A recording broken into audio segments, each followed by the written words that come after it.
Hi, it's Toshiba here with the Brandon 7, and I just wanted to do a quick review of Student Writing Intensive by IEW. I know that my videos have been a little bit longer lately, but I wanted to just give you an update. We were using Abeka originally, if you haven't watched the other videos, and we switched to Logic of English and also to IEW's Fix It Grammar and the Student Writing Intensive. And here's just a sample. I wish I had a before sample, but I don't have anything that Dave or my fourth grader had written before. So here's just the binder that you get when it comes in the mail. I ordered ours from Christian Book because I order a lot of things that day. And so the binder has everything in it, as you can see, that you need. You can see it has all the tabs. I love all-inclusive things of that nature.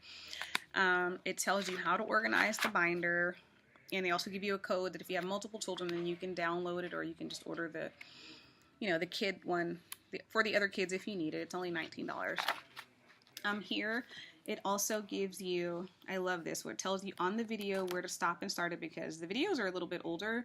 As you can tell, Mr. Tapua, I think that's how you pronounce his name, is really awesome at teaching writing, and so he's teaching a group of third or fourth graders, however old this curriculum, the target age is. Anyway, but this tells you where to stop with the discs, which I really appreciate, and then it goes over here, and it kind of, not necessarily a scope and sequence, but it goes through each lesson, and it tells you, you can either do this once a week, or you can spread it out over 2 weeks. It's up to you and what your learner needs at the time. So I really appreciate that.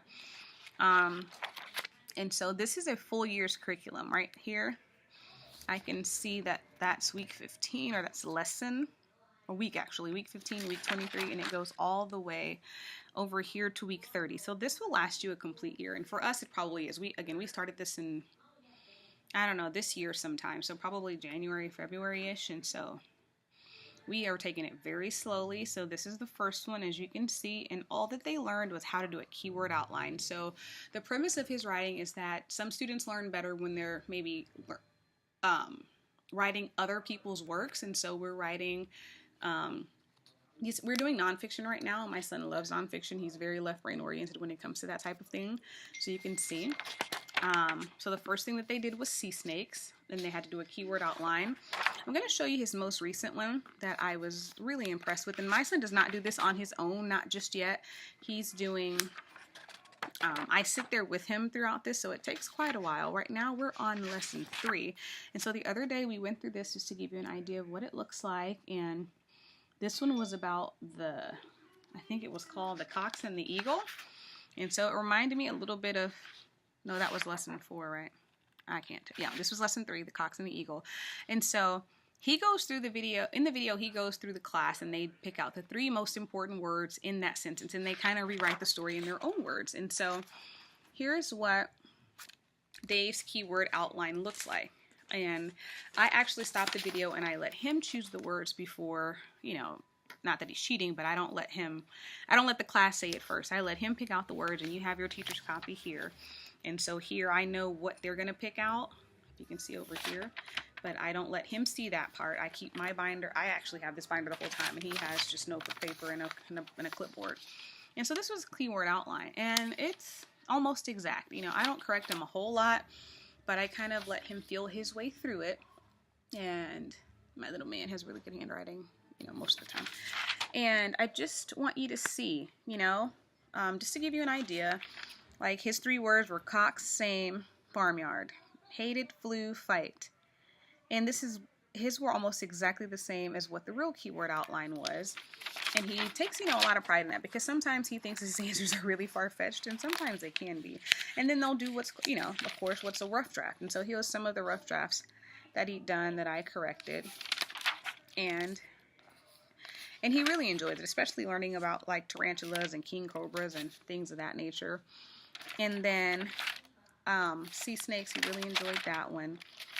Tarantulas, he was doing well. I think when we got to sea stars, he was a little forlorn. He didn't, he wasn't sure how he felt about it. I loved it because it's all about science and things that I know about. And so they did the bivalves with the oysters, and you can see all of his work in here. But what I really loved is when we got to dress-ups. I think we watched too far in the video. But I'm just going to read you an excerpt of Dave's, and this is mommy bragging, we have, because the dress ups just with the ly words, which are adverbs they hadn't talked about yet, and using, the words that he can't say, like he can't use said and he can't use was, and I'm having him use critical thinking skills, or Mr. Chapua is to have to come up with this, but his paper has totally changed and his handwriting looks cute too. But we haven't gotten to the title yet. That's coming up this week. But it says, there was a young boy who, which he has to learn these things called who-which clauses, discovered a picture of salty nuts. So originally that didn't say salty nuts, but I asked him to come up with an adjective because we were doing adjectives in the logic of English, and he came up with that one. He reached in immediately. And so that was from a word list that they gave them of other words that they could use, and he used immediately, which I was kind of proud of. Reached in immediately and grabbed a handful of nuts and tried to roughly pull them out. And so again, he had a dress-up word, another ly word, which he isn't required. I think he's only required to have one.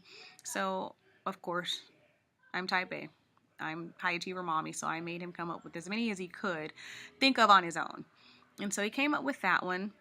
I like that the last part of his paper he put, he angrily burst into tears, because all the sentence said originally was that he burst into tears. And there was an older gentleman, and in the story it only said there was a man, and he used that, and who was nearby and who exclaimed, because they can't use said. So anytime there's a quotation in there said, and in most of the books, anywhere from like the second to third grade level, you always see said, and all my first and second graders in my home, they always have the word said. But Dave is now, prohibited from using that word, so he had to use exclaimed. In another paper, he used another word. He said excitedly. Anyway, I'm just so proud of where he's gotten, and we're only on lesson 4. And so that Dave has done so well. That was the boy in the nuts. But on the other one, I think it's the same thing. He used the word victorious in this one, and how he quickly got it. I mean, it really is. I've seen many reviews, but to be completely honest, it is so... I'm going to try to move this camera down. Anyway, it's just... I don't know the word, but it's just really gratifying to know that, I changed curricula in the middle of the year, and a lot. I mean, I am not a person... Let me fix this. I am not I guess like any person who is open to a lot of change, and I do want to be more open to doing something for the better, and this is one of the best decisions that we made. We didn't really have a full writing curriculum when it came to Abeka. There was just kind of and they would do grammar, so the first quarter of the year, which is what we gotten through, was mostly grammar, and so commas, quotations, the whole bit. And then we were just getting into writing, and he had to write a few sentences and correct a couple of sentences, and again, it was a long list of like 15, and we knew that he was kind of over it. But I will say, I really like this. It takes a lot of work. It's very teacher intensive and student writing intensive, but it's very teacher intensive.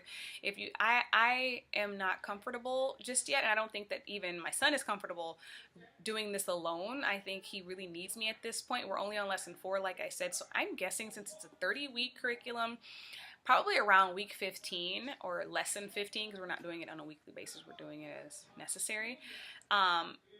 He may be able to do it on his own. And he does it on his own, but I watch him. I sit with him, and so I make sure that he's not taking any shortcuts, because writing is not his favorite thing to do. And so maybe in week 15, every week I tell him he has to do something new on his own. I won't help him with any words. I won't help him with any spelling. And I like that Mr. Chapua is leading that also. While I'm doing IEW, there's another one that we use, and Erica Arndt has done a really, really good review of both of these. Much better than what mine are, but this is Dave's thing. But the Fix It Grammar, right now we're reading The Nose Tree. And because my son is really not a fiction lover, as he likes some fiction, like he likes this series called Ricky Ricotta by Dave Pilkey, the same guy who wrote Captain Underpants. When he was in second grade, he liked that. He did not love Captain Underpants. He's not a graphic novel kind of a guy, although he really loves the Star Wars. There's like a 4th, 6th grade little books that he's reading that's a graphic novel. I don't like them because it's a sensory overload for me.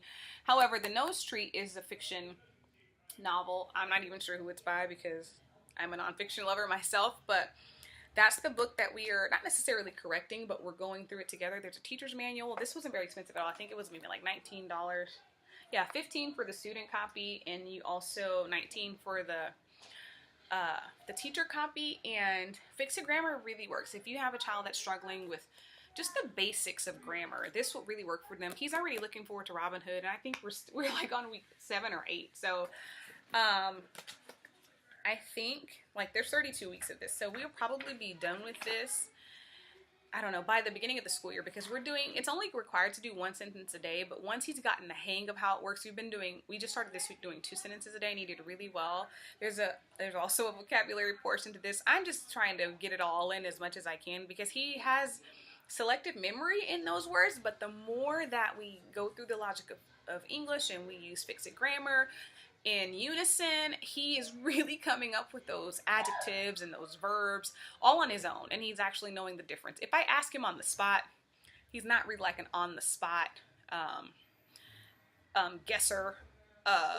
Well, that's what he is. He's guessing, and he's not like an on the spot thinker. If I say, hey, what's an adjective? He can tell me the definition, yes, but if I just ask him to randomly throw out one, he needs some time to think.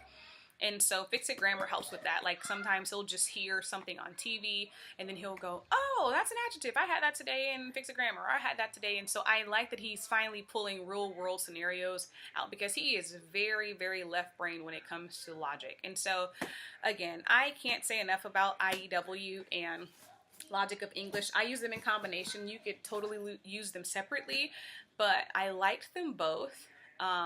I really do. They're working really well for Dave. He doesn't even understand. He knows, but he doesn't quite understand that they're both grammar. And so, like I said, I can't say enough about them. I would highly suggest using Fix It Grammar level. I don't know if they're level 1 or level 2, but this one is student book 1, and I think the Robin Hood is the next one in student book 2. So if you have any comments or questions or any suggestions, if you add anything differently to what I'm doing, I do like the IEW student writing intensive. It is very teacher intensive, parent intensive, if that's not something that you're looking for, because I haven't used this or done a read, but I've seen a lot of easy grammar where it's easy. I wouldn't say easy, but I would say doable. I would say it's gratifying to see your child go from writing fragments in he said, she said, I said sentences to writing something like he angrily cried. You know, he doesn't even write that way, and to see him writing that way in all of a few weeks is really rewarding. And so if you're looking for something that's really intense, it really is intense, and that you're looking to get the most results, I would say that you can't go wrong with the student intensive. I keep saying it backwards, but the student writing intensive and with Fix It Grammar. I think those two in combination will do you a world of good if you have a son that is dyslexic, or you just have a son that's really not interested in writing, because that's what our deal is. He's really more on the dyslexic side. He's very interested in writing, but he just couldn't get those ideas out, and this is really helping him do it. And I think after we finish this week, then we talked about having him write his own paper based on the rules and the things and the lessons that he's learning in this. So I don't know if I say this all the time, but my kids watch a lot of YouTube, so if you like the videos, please like, and most importantly, subscribe, and then you'll get a weekly update on any other videos that I post. Thanks a lot. Have a blessed day.